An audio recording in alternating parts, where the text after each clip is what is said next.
We're back with one of my favorite people, Dr. Ernie's here. Today's a show in which we've been talking about potential dangers, not just in human lives, but in the lives of our loved ones that have 4 feet, or paws, I should say. So now we're going to talk about potential dangers for our animals, right? You bet. And these are sort of those hidden things that you experience every day, but you don't really think about it being toxic to your pet or, in many instances, to your family. The human. Exactly, and I think that's just such a shocker. This first one really kind of floored me because everybody uses these. My mom has a lot of cats, and she especially loves them. Flea and tick collars. Flea and tick collars are one of those things that you don't think about every day, but they do pose a hidden danger, particularly to those families that have toddlers or infants crawling around. You know, people that again are going to be touching the floor and the pet, and certainly, you know, I think that flea collars and tick collars have a place, but you really want to be careful and ask yourself, you know, is it really worth hanging a pesticide around your pet's, you know, neck every day? I mean, that is what it is. Can you replace it with, like, Isabu gets just between the shoulder blades, she gets something squirted back there and it keeps the bugs off from her? Some of the topicals are good, but I'll tell you, if you do have to use a chemical to control fleas in your house, the best thing is to use some of the newer oral preventives because they're going to have the safest ingredients. So ask your vet about that, and the animal ingests it, so it has to be safer because they're ingesting it. Absolutely. But for other people, for most of us, if you use a simple flea comb, too often, you know, the easiest ways to prevent fleas we forget about. You know, we always want it in a collar or pill form or whatever. But comb your dog or cat regularly, frequently. Bathe them, you know, once or twice a week. Izzy has doggy spa day once a week. Yeah, so soaps will kill these fleas. And finally, make sure you clean their bedding because that's where those eggs are going to reside. Yes, that's and then they such a great hatch out. tip. It's a big problem. And you forget.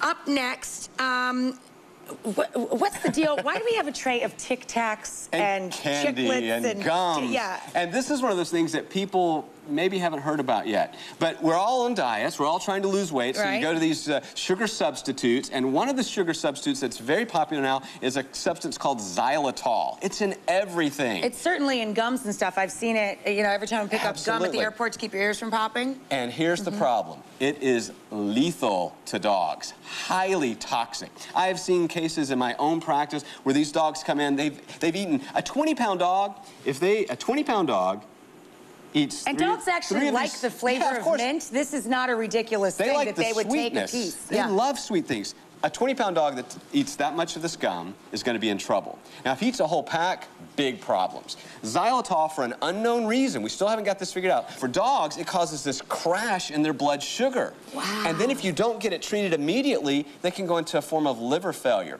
And so if your dog gets into xylitol, if you think it gets into anything, and it's in all types of candies and cakes and gums and mints, everything, if you think it has, you've got about 30 minutes. You know, keep your mints in your purse. No big deal.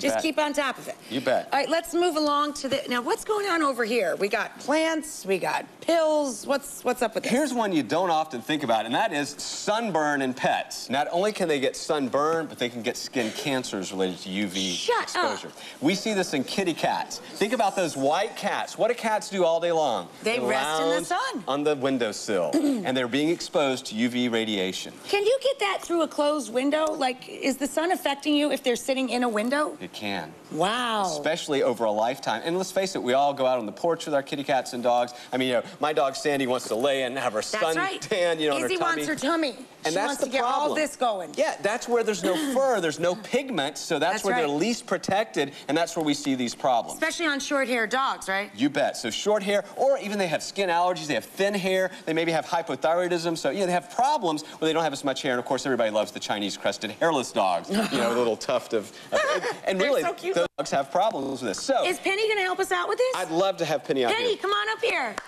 Come on, Penny. Hello. Hello. Come here. I got you. I got you. All right. There we go. So, Penny, everybody, Penny. and you know what? Hold her right there.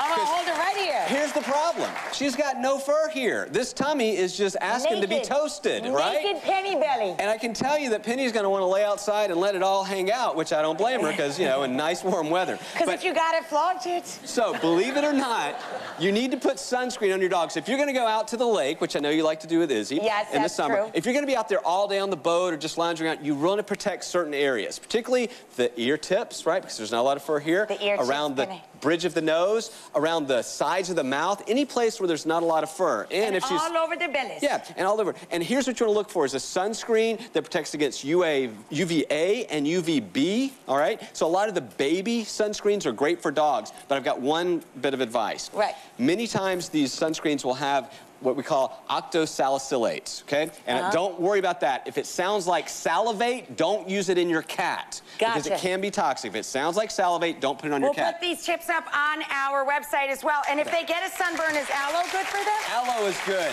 Vitamin E oil is good. I mean, you can break open an aloe plant. They've got even some, of course, products. Aloe spray? Aloe spray for dogs. Any of these things can help soothe a little sunburn spot. So simple to do. Good job, Penny. Yeah. Good job. Thank you. Good job, Penny. Stay, stay, stay. Don't jump too far. Here, cheese.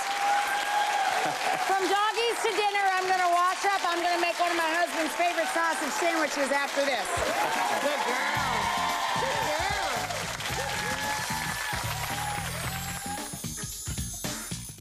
Closed captioning provided by